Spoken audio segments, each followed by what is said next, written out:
They laughed as my wife May presented my calligraphy scroll to General Bao, who used it as a placemat. "Your brush could never satisfy me like his spear," she whispered, just loud enough for me to hear. I walked away in silence, their mockery burning into my soul. They thought my art was weakness. They would learn how a brush wielded with precision could destroy what swords cannot touch: reputation, honor, legacy. I am Scholar Wen, and my revenge will be written in ink they cannot erase. I remember the day vividly, the imperial banquet, the sea of faces, the red silk banners that hung from gilded rafters, and the betrayal that turned my blood to ice. May stood beside General Bao, her delicate hand resting on his armored forearm. She wore the jade hairpin I had given her on our wedding day. The imperial court had fallen silent as she spoke. "I announced before the emperor's court that I am leaving Scholar Wen," she declared, her voice clear and strong. "A woman of my ambitions requires a man of action, not a man of mere words." I stood frozen among the courtiers. My wife of 8 years now proclaimed her love for another man. The room blurred at the edges of my vision. General Bao's laughter boomed across the hall. "A man who cannot hold his wife cannot hold command," he announced, and my humiliation was complete when May presented him with my prized calligraphy scroll, the piece that had earned the emperor's praise just last month. I watched in stunned silence as Bao unfurled it and laid it across the table. Servants placed dishes of food directly on my artwork. The scroll that had taken me 3 months to perfect now served as a placemat for a brute. Looking back, I should have seen the warning signs, the way May's eyes would wander during military parades, her complaints about our modest home, her questions about when my art would finally bring us wealth. May approached me as the crowd parted. Her eyes held no remorse, only a cold assessment of the man she was discarding. "Your brush could never satisfy me like his spear," she whispered, just loud enough for nearby courtiers to hear and exchange glances. I did not respond. What words could possibly match such cruelty? I simply bowed, first to her, then to General Bao, then to the Emperor's vacant throne, and backed away. My face revealed nothing. The discipline of calligraphy had taught me control, at least. The whispers followed me through the palace corridors. Poor Scholar Wen. Always too gentle. No match for a general. Each word a needle in my spine. As I walked alone to my home, our home, where May's servants were already packing her belongings, I remember thinking there would be no coming back from this humiliation. In the Empire, reputation was everything. Mine lay in tatters at my feet. That night I sat alone in my study, surrounded by the scrolls and brushes that had defined my life. In my mind, I kept seeing May's face as she stood beside Bao. Not love, calculation. She had traded up for power and prestige. I never expected loyalty from the imperial court. But from my wife? The woman who had once traced the characters I wrote and called them beautiful. I had always known that I was not a man of great ambition. I did not have the hunger for power that drove men like Bao. I had only wanted to create beauty with my brush and live peacefully with the woman I loved. I didn't know it then, but that night would be the last time I thought of myself as that simple, trusting man. The memories washed over me in waves.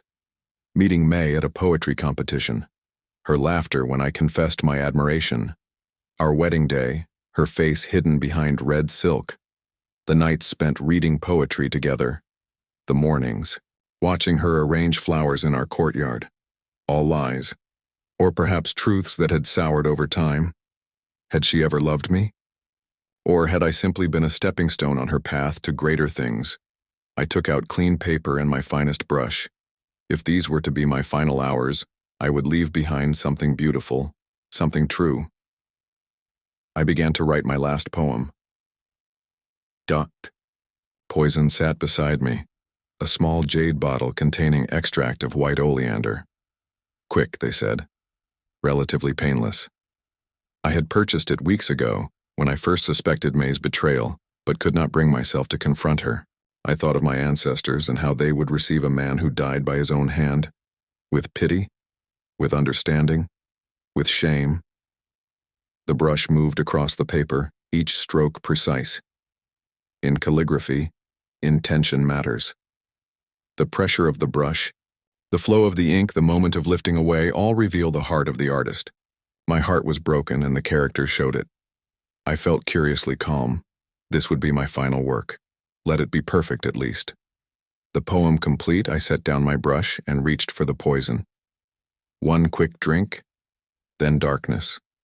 An end to the humiliation. An end to the pain of betrayal. I stared at the jade bottle. Something stirred within me. Something cold and unfamiliar. Not despair. Rage. I was Scholar Wen, whose calligraphy had moved the emperor himself to tears. Was I to die because my wife preferred a man who could barely write his own name? My hand shook, and the poison spilled across my final poem. The green liquid spread across the paper, blending with the still wet ink in strange, beautiful patterns. It looked like a map, a path forward I had not considered. I am not a violent man. I have never raised my hand in anger, but there are many ways to destroy an enemy. I will not end my story. I whispered to the empty room, watching the poison transform my words into something new. I will rewrite theirs. My brush had always been my weapon. I had simply never considered turning it against anyone. Until now. The imperial court respected only power. Bao had the power of armies. I had the power of words. And in a court where reputation was everything, words could destroy more thoroughly than any blade. I burned my sentimental works that night. Love poems written for May, reflections on beauty and harmony. The scholar I had been died in those flames. In his place rose a man with a singular purpose, a man who would learn to forge the handwriting of others, a man who would turn art into a weapon more devastating than any spear. I am Scholar Wen. They thought my brush made me weak. They would learn how wrong they were. For 3 days I did not leave my study. The servants whispered outside. My door concerned their master had succumbed to madness or grief. They were not entirely wrong. I stared at the pattern the poison had made when it spilled across my suicide poem. The longer I looked, the more I saw not an ending, but a beginning. A new path revealed itself to me through the chaos of that stained paper. My hand no longer trembled as I set aside the remaining poison. Death would be too easy, too quick, and it would grant May and Bao a total victory. No, they deserved something far more intricate, far more devastating. I had always been a studious man. Now I turned that focus toward a new discipline. I gathered every sample of General Bao's handwriting I could find. Military orders, proclamations, his signature on official documents. They were crude, elementary. The characters formed by someone who had learned to write but never mastered the art. That would make him easy to mimic, easy to forge. I practiced through the night, copying his heavy-handed style, the uneven pressure of his brush, the slight tilt to his characters. By morning I could reproduce his writing perfectly. I am Scholar Wen, and my vengeance would be as precise as my calligraphy. Next I studied May's handwriting. The familiar curves and strokes now revealed new aspects of her character I had never noticed before. The sharp angle of certain characters showed her ambition. The flourishes on others betrayed her vanity. I knew them both now in ways they did not know themselves. Looking back, I realized this was when I truly transformed. Not in the moment of betrayal, but in these quiet hours of study and preparation. The gentle scholar was gone. In his place stood something colder, more calculating. On the 4th day, I emerged from my study. I instructed my servants to spread word that Scholar Wen had taken his humiliation with dignity, that I was focusing on my art as solace, that I harbored no ill will toward my former wife or her new husband. The perfect cover for what was to come. I began to observe General Bao from afar, his habits, his weaknesses. I stationed servants near his compound to report his movements. I paid wine cellars to tell me what he said when drunk.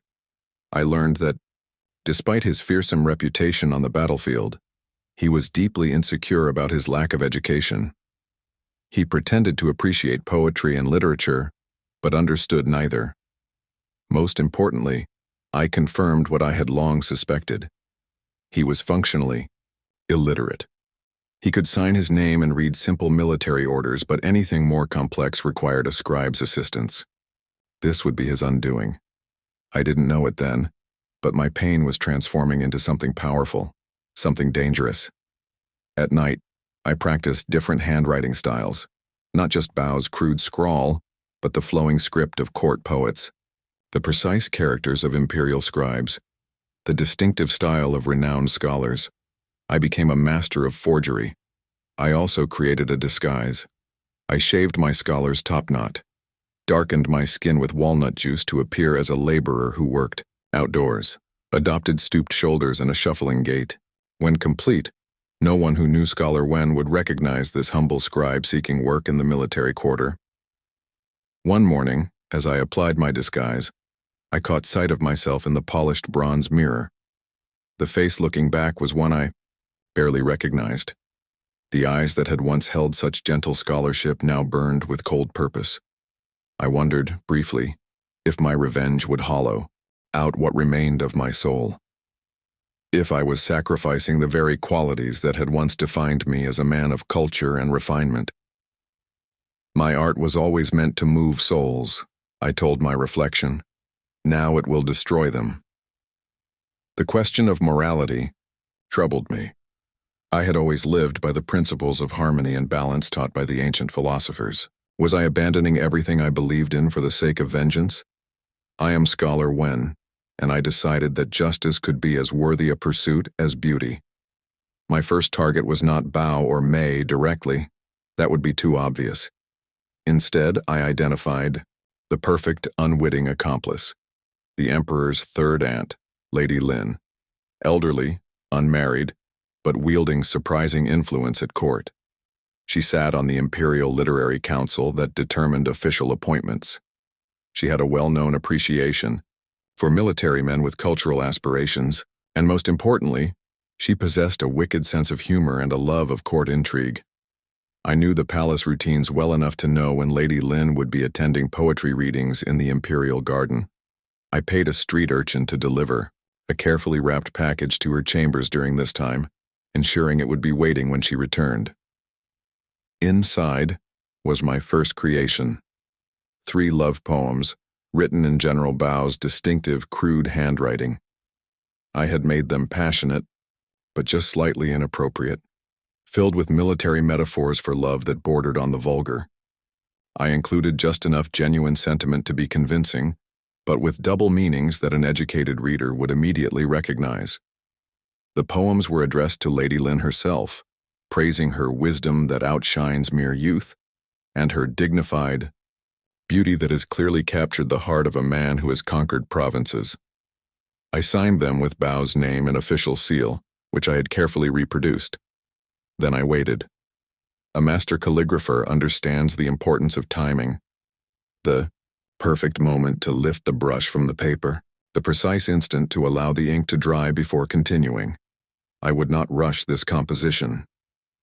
3 days later, at an imperial gathering, Lady Lin approached General Bao with a coy smile. My disguised servant was present, working as a wine server, and reported every detail to me later. General Bao, Lady Lin had said, loud enough for nearby courtiers to hear, I was most moved by your poetic offerings. Such passion from a military man is unexpected and quite refreshing. Bao had looked confused, then seeing the attention of the court, quickly covered his ignorance with bravado. I am honored you found them pleasing, Lady Lin, he had responded, clearly having no idea what she was referring to. My servant told me that May's face had shown momentary confusion, then alarm, then a forced smile as Lady Lin continued to praise her husband's surprising literary talents and ardent expressions of admiration. The seed was planted. Now I would watch it grow. My first strike landed perfectly, better than I had dared hope. Word spread quickly through the imperial court about General Bao's apparent literary passion for the emperor's elderly aunt. Courtiers, who had once feared his military reputation, now hid smiles behind their sleeves when he passed. I observed it all from the shadows, wearing my disguise as a humble scribe now employed in the military records office. No one noticed me. A calligrapher knows how to become invisible when needed, how to blend into the background like water into paper. The second set of poems I created were more explicit, more ridiculous. I described Lady Lynn's weathered beauty as superior to the fleeting charms of youth, and compared her dignified wrinkles to battle scars earned through wisdom. I filled them with awkward military metaphors that barely concealed their crude implications. I am Scholar Wen, and my brush had become a weapon sharper than any blade. Lady Lynn received these new poems with evident delight. Rather than being offended, she found them hilarious and endearing in their clumsy passion. At the next imperial gathering, she publicly thanked General Bao for his unexpected ardor and refreshingly direct expressions of admiration. Bao, trapped by his own vanity and unwilling to admit he hadn't written them, mumbled awkward acknowledgments. His face flushed red as neighboring officials raised eyebrows. The real pleasure came from watching May. My former wife stood beside her new husband, her face a perfect mask of composure that only I could read accurately. I saw the flicker of confusion in her eyes, the momentary downturn of her mouth. She had married Bao for his power and prestige. Now he was becoming a source of courtly amusement. Looking back, I believe, that was the moment she first suspected something was wrong, but she could not identify the source. Who would suspect the humiliated, gentle scholar she had discarded? Lady Lynn began inviting Bao to private poetry readings. He could hardly refuse the emperor's aunt. These invitations became more frequent, cutting into his military duties and forcing him to sit through hours of verse he clearly did not understand. My servant informants told me that Bao would return from these sessions in foul tempers, barking orders at subordinates and drinking heavily into the night. The pressure was beginning to show. I didn't know it then, but I was discovering a talent for courtly manipulation that rivaled my skill with a brush. Each move I made caused ripples that grew into waves. My next approach required more direct intervention. General Bao's Northern Legion was preparing for a ceremonial review before the emperor. Such occasions demanded new banners to represent recent victories and honors. Through careful manipulation and a substantial bribe to an intermediary, I secured the commission to create these banners. No one questioned that an anonymous calligrapher would handle such a task. The art itself was what mattered, not the artist. I worked for 2 weeks on those banners. By day, I maintained my disguise as the humble military scribe. By night, I created my masterpiece of subtle sabotage. The banners were magnificent. Even I had to admit that. Rich crimson silk with gold and black characters flowing across them like a river of ink. From a distance, they proclaimed General Bao's victories and honors in striking, bold calligraphy that could be seen across a parade ground. But woven into the intricate designs were hidden messages. Characters positioned so that when read by educated eyes, they formed phrases like, "The honored oxbrain" or "Commander of the constipated cranes." I placed elegant visual puns throughout the composition, comprehensible only to those with literary training. The work was so subtle that an illiterate man like Bao would never notice, but the court scholars would see it immediately. I am Scholar Wen, and I had created a trap baited with Bao's own vanity. The day of the military review arrived. I stood among the crowd, once again in my scholar's robes. This was the first public event I had attended as myself since the humiliation at the imperial banquet. I wanted to witness my work firsthand. The new banners unfurled in the morning breeze. General Bao rode beneath them, resplendent in ceremonial armor, May at his side in a palanquin. He looked proud, confident, unaware of what was about to happen. The first snickers came from a group of young scholars near the front of the crowd. They pointed subtly at the banners, leaning close to whisper to each other. Then the imperial, scribes noticed, then members of the literary council. Soon a wave of barely suppressed laughter rippled through the educated members of the audience. Bao, hearing the strange reaction, sat straighter in his saddle. He interpreted the attention as admiration for his martial display. His chest puffed further with pride. May noticed something was wrong.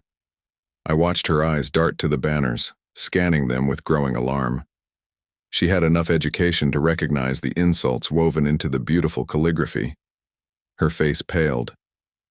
She whispered urgently to Bao, who brushed her off with an irritated gesture. He would not be contradicted during his moment of glory, especially not by a woman, even his wife.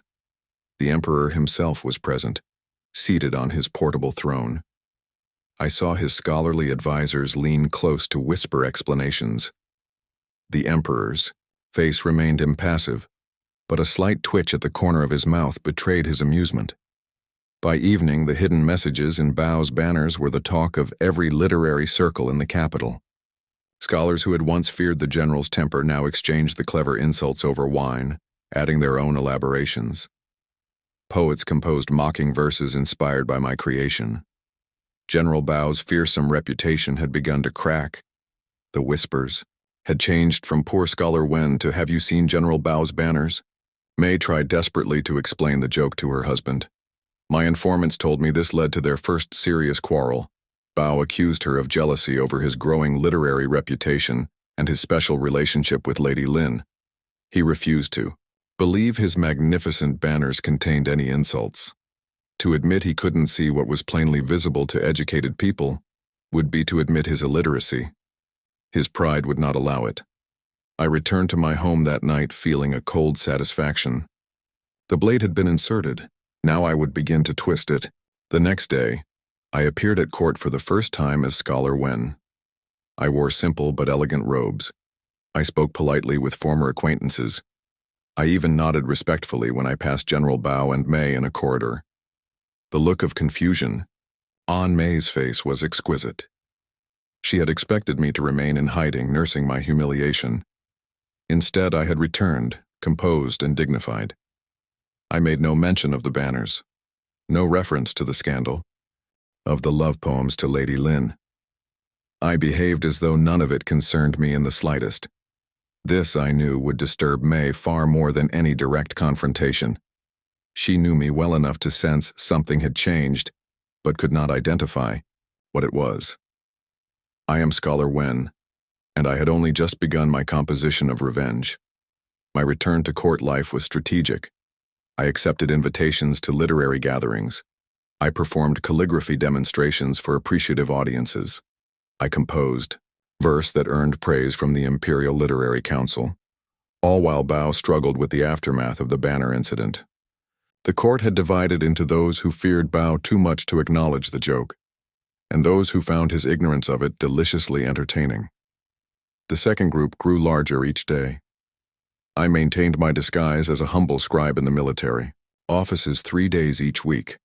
This position provided invaluable intelligence about Bao's military operations and his increasingly volatile temper. His officers walked on eggshells around him. His soldiers whispered about his erratic behavior. The great general was beginning to crack under the pressure of courtly ridicule. I am Scholar Wen, and I watched my enemy's foundations crumble brick by brick. May attempted damage control. She hosted elaborate banquets for influential officials. She commissioned flattering poetry about her husband's military accomplishments. She even approached Lady Lin privately, trying to clarify the misunderstanding about the love poems. All her efforts backfired spectacularly. The officials attended her banquets but exchanged knowing glances over their wine cups. The poets she commissioned created verse that, while superficially complimentary, contained subtle wordplay, mocking Bao's literary pretensions. And Lady Lin, amused by the entire situation, expressed her disappointment that General Bao might be denying his passionate verses. I watched May's growing desperation with cold satisfaction. She had wanted power and prestige. Now she was married to a man rapidly becoming the court's favorite joke. Looking back, I see that this was when the balance of power truly began to shift. My patience and precision were paying off. My third strike would be my most ambitious yet. I spent a month creating an ancient military manual titled The Art of Unexpected Incompetence. I aged the paper using special techniques known only to master forgers and calligraphers. I wrote in an archaic style that would challenge even educated readers. I created elaborate, absurd illustrations of battle formations with names like the ferocious hedgehog defensive huddle and the element of surprise by forgetting to bring weapons. It was a masterpiece of satirical forgery. Every tactic described would lead to certain defeat if implemented. Yet I surrounded these ridiculous ideas with enough legitimate-sounding military terminology that an illiterate man might believe it genuine. I attributed its rediscovery to a fictional hermit scholar living in the Western Mountains. Then I dedicated its publication to General Bao, including a fawning foreword praising how the general's unconventional genius clearly draws from these profound, if perplexing, ancient strategies. The manual was presented to Bao during a public ceremony I arranged through literary connections. Scholars, officials, and military commanders attended. I didn't know it then, but this moment would be the turning point in Bao's career. He stood before the assembled dignitaries holding the bound manual with evident pride. I had made sure the cover was magnificently decorated with gold leaf and precious pigments. It looked impressive, important, valuable. "General Bao," I said, bowing deeply, "it is my honor to present this rediscovered ancient text whose strategies so closely mirror your own brilliant innovations on the battlefield." Whispers rippled through the crowd. Scholar Wen, the cuckolded calligrapher, publicly honoring the man who had stolen his wife. The court loved nothing more than unexpected drama. Bao, confused but flattered, accepted the manual with a gruff nod. "I have always studied the ancients," he proclaimed, a statement so patently false that several scholars had to disguise their laughter as coughing fits. May stood beside him, her face a mask of growing horror as she realized what was happening.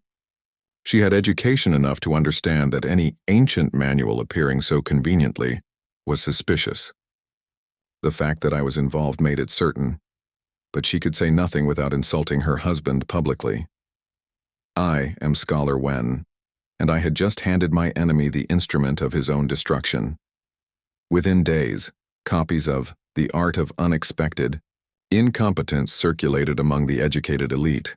Reading groups formed to discuss its more absurd passages. Military officers exchanged favorite quotes. Court poets composed humorous verse inspired by the manual's ridiculous tactics. All while Bao proudly displayed the original in his headquarters, occasionally quoting passages he had memorized but did not understand. When the northern barbarians raided the border the following month, Bao insisted on leading the response personally. He had something to prove, and to the shock and horror of his officers, he implemented several strategies from the manual. He divided his forces according to the five-pointed star of confusion. He positioned archers using the scattered seeds formation. He even attempted the ferocious hedgehog defensive huddle when the enemy cavalry appeared. The results were predictably disastrous. While no territory was permanently lost and casualties were minimal thanks to the intervention of experienced subordinate officers, the campaign was an embarrassing failure. Bao returned to the capital without the victory he desperately needed to restore his reputation. The Imperial Military Council requested a formal explanation for his unusual tactical decisions. Bao, backed into a corner, proudly cited the ancient manual that even Scholar Wen acknowledged as the source of my strategic genius. This led to the manual being officially reviewed by the Empire's foremost military historians. They quickly declared it an obvious forgery and satire. Some even publicly praised its wit while condemning its use in actual battle. I watched from the sidelines as Bao's military credibility collapsed. Officers who had once feared him now openly questioned his judgment. The emperor's military advisors recommended limiting his command responsibilities. At court gatherings, he was increasingly isolated. The powerful officials who had once sought his favor now avoided association with him. Only Lady Lin continued to invite him to her poetry readings, finding his entire situation enormously entertaining. May's social position deteriorated alongside her husband's. The ladies who had once envied her marriage to the powerful general now whispered behind their fans as she passed. Invitations to exclusive gatherings became rare. She knew I was responsible. I could see it in her eyes when we passed in the palace corridors. But she had no proof, no recourse. She had chosen her path when she publicly humiliated me. Now she was trapped in the consequences of that choice. Looking back, I see that moment as the fulcrum on which our fates balanced and then tipped. For months, I had been the scorned, pitied scholar. Now Bao and Mei found themselves increasingly objects of ridicule and dismissal. I continued my calligraphy, my court appearances, my literary contributions. My reputation grew as Bao's diminished. Officials who had once barely acknowledged me now sought my favor. Poets requested collaborations. The emperor himself commissioned a scroll from my brush. Power in the imperial court was never just about military might or wealth.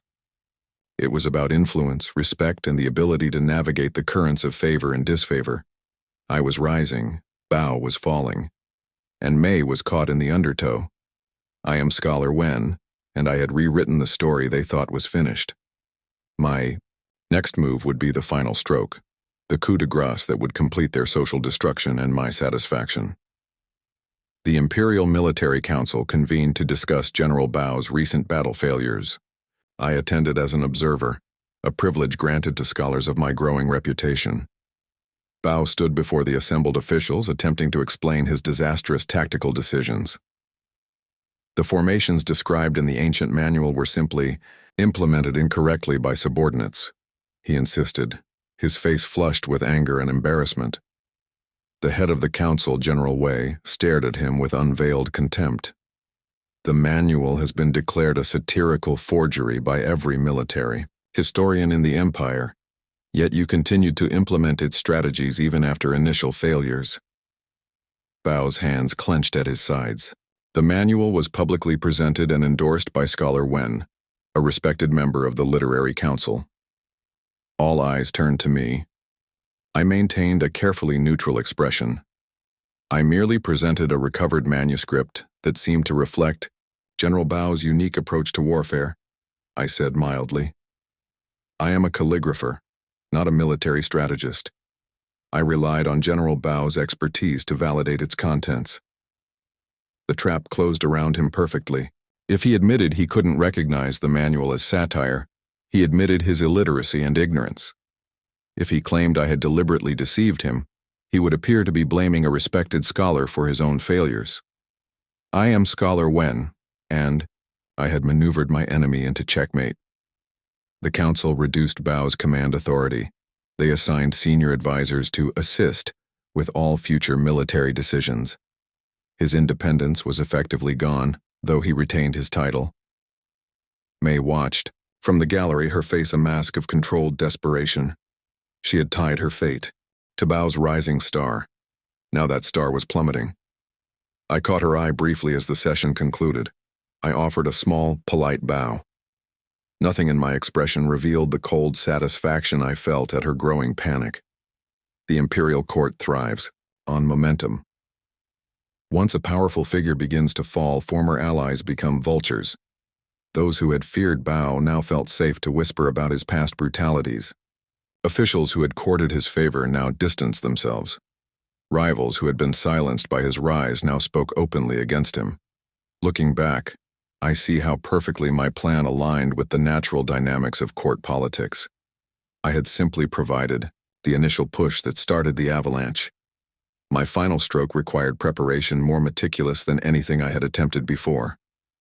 I needed to forge an imperial edict, the most serious crime a calligrapher could commit. If caught, the punishment would be execution. The risk made the revenge all the sweeter. For weeks I practiced the imperial scribal style, the distinctive flourishes, the precise spacing, the special vermilion ink used only for imperial decrees. I studied authentic edicts until I could reproduce them flawlessly. I didn't know it then, but I would need an accomplice for this final act of vengeance. And fortune provided one in the unlikely form of Lady Lin, the emperor's elderly aunt. She summoned me to her private chambers one afternoon. I arrived expecting a commission for calligraphy. Instead, I found her dismissing her attendance with a sly smile. "Scholar Wen," she said when we were alone, "you are even more talented than I suspected." My pulse quickened. Had she discovered my schemes? The love poems, the banners, the military manual. She chuckled, her aged face crinkling with delight. A magnificent campaign of humiliation, executed with perfect subtlety. I remained silent, neither confirming nor denying. "Oh, don't look so alarmed. I've watched court intrigues for 60 years. Did you think I wouldn't recognize your handiwork? The poems were clever, but the manual was a masterpiece." I bowed slightly. "Lady Lin flatters my humble literary efforts." She laughed outright. "I haven't been so entertained in decades, that buffoon Bao strutting about quoting nonsense as though it were ancient wisdom. And your former wife, watching her ambitions crumble day by day." Her eyes narrowed. "But you're planning something more, aren't you? A final act to complete their disgrace." I met her gaze steadily. "What makes Lady Lin believe such a thing?" "Because vengeance is like good wine. You don't stop before tasting the last sweetest drop." She leaned forward. "I want to help. I am Scholar Wen, and I had found an unexpected ally in my quest for justice." Lady Lin's offer proved invaluable. As a member of the imperial family, she had access to genuine imperial edicts. She provided a recent one for me to study. More importantly, she had influence with her nephew, the emperor. "My nephew finds Bao as distasteful as I do," she confided. "A brute who rose too high too quickly. He would not be displeased to see him removed from military command entirely." The plan crystallized. I would forge an imperial edict reassigning General Bao to be Lady Lin's chief imperial poetry reciter and strategic advisor. The position sounded prestigious, but would effectively end his military career and trap him in daily poetry sessions with the elderly aunt. The forgery took 3 days of painstaking work. Every character had to be perfect, the imperial seal flawlessly reproduced, the wording formal, yet unquestionable. Lady Lin arranged for the edict to be delivered during a public court session by her own trusted servant. This lent it immediate credibility. I attended that fateful court session, standing among the scholars and officials. Bao and Mei were present, still maintaining the appearance of an influential couple despite their diminishing status. The emperor's herald announced the arrival of an imperial edict. The court fell silent. The document was carried in on a ceremonial tray, unrolled with proper reverence and read aloud by the chief court scribe. "By imperial decree and recognition of General Bao's evident literary talents and special relationship with the imperial aunt Lady Lin, he is hereby reassigned as chief imperial poetry reciter and strategic advisor to Lady Lin's household. This prestigious appointment recognizes the general's unique contributions to cultural and military discourse and will commence immediately." The court erupted in barely concealed amusement. Everyone understood this as a humiliating demotion disguised as an honor. Bao would be required to abandon military command to read poetry to an elderly woman daily. Bao stood frozen, his face contorted in shock and rage. Mei swayed slightly beside him, her complexion ashen. Lady Lin rose from her seat, approaching Bao with an expression of delighted anticipation. "General Bao, what an honor for us both. I have prepared a selection of particularly complex verses for our first session tomorrow morning." Looking back, I believe that was the moment Mei finally understood the full extent of her mistake in leaving me. The calculating ambition in her eyes gave way to despair as she watched her husband's career and their social position collapse completely. I felt a cold wave of satisfaction wash over me. My brush had indeed proven mightier than his spear. The imperial edict could not be questioned or refused without committing treason. Bao was trapped by protocol and court politics into accepting his fate with a stiff bow and barely controlled fury. As the court session dispersed, Mei's eyes found mine across the hall. For the first time since her betrayal, I allowed myself a small, knowing smile. Her face crumpled in realization. She knew. She finally knew who had orchestrated their downfall. I am Scholar Wen, and my revenge was nearly complete. That evening, as I sat in my study reflecting on the day's triumph, a servant announced an unexpected visitor. May stood at my door alone, her once proud posture now bent with defeat. The final confrontation I had anticipated had arrived. May stood in my doorway, the proud woman who had once mocked my gentle nature now humbled by circumstance. Her elaborate hairstyle had lost its ornaments. Her silk robes, though still fine, showed signs of hasty dressing. Her eyes, once sharp, with ambition, now carried the haunted look of someone watching their future dissolve. "May I enter?" she asked, her voice barely above a whisper. I gestured for my servants to leave us. They bowed and withdrew, closing the doors behind them. May took 3 steps into my study and stopped. This room had once been as familiar to her as her own chambers. Now she stood as a stranger, uncertain of her welcome. "It was you," she said. "All of it. The poems to Lady Lynn, the banners, the military manual, the imperial edict." I did not deny it. I simply watched her, my face as composed as when I practiced the most difficult calligraphy. "How?" she asked. "How could you orchestrate all this?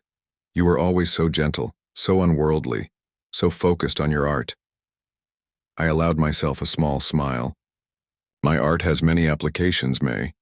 You simply never bothered to understand its power. I am Scholar Wen, and my revenge was written in ink more permanent than blood." Tears welled in her eyes.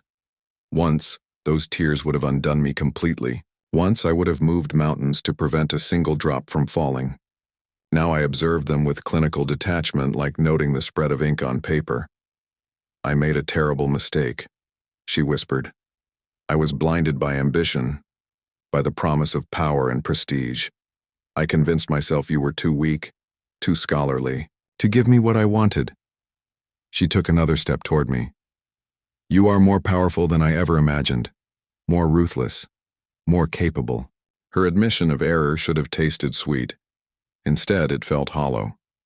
The woman I had loved, the woman I had believed in, had never existed. She had been a creation of my own devotion, as fictional as the ancient military manual I had forged. "What do you want, May?" I asked. She moved closer still, close enough that I could smell the familiar jasmine scent she had always worn. "To come home, to start again." Looking back, I can identify that exact moment as my final test. The old Wen would have welcomed her back. The gentle scholar would have believed in redemption, in second chances. That man would have been moved by her tears, by her apparent remorse. That man no longer existed. "And what of General Bao?" I asked. "Your husband?" Her expression hardened slightly. "Bao is finished. His military career is over. He will spend his days reciting terrible poetry to that ancient woman until she tires of her game. He has nothing to offer me now." The cold calculation in her voice confirmed everything. She had never loved Bao, just as she had never truly loved me. She had used us both as stepping stones for her ambition. "So you would return to me now that my star rises while his falls?" I kept my voice neutral, curious rather than accusatory. She nodded, a flicker of hope crossing her features. "You understand, then. We were good together when we could be again. Better, even. I see now what you are capable of, what we could accomplish together." She reached out, her fingers brushing my sleeve. "The imperial court fears and respects you now. Your reputation grows daily. With me at your side, there would be no limit to how high you could rise." I am Scholar Wen, and I recognized the familiar pattern of manipulation in her words. For a brief moment, I considered it. Taking her back would be the ultimate demonstration of my power. The final humiliation for Bao. The court would see that I had reclaimed everything he had taken from me and more. But that victory would be poisoned from the start. I gently removed her hand from my sleeve. "Your mistake," I said softly. was believing that a man who masters the brush cannot also wield the knife. She blinked, confusion replacing the calculated warmth in her eyes. I never wanted power or court position, May. That was your ambition, not mine. I wanted only to create beauty with my brush and live peacefully with a woman I believed loved me. I stepped back from her. That woman never existed. The hope drained from her face, replaced by dawning horror as she realized her last option was disappearing. "What will happen to me?" she whispered. "You made your choice at the imperial banquet," I replied. "Now you must live with it." "They will destroy me," she said, real fear in her voice now. "Bao blames me for his downfall. He says I should have recognized the forgeries, should have protected him from humiliation. The court ladies mock me openly. I have nowhere to go." For an instant, pity flickered within me. Then I remembered her words at the banquet, the public humiliation, the broken trust. "You have a husband, May, for better or worse." I walked to the door and opened it, a clear dismissal. "Our story is finished."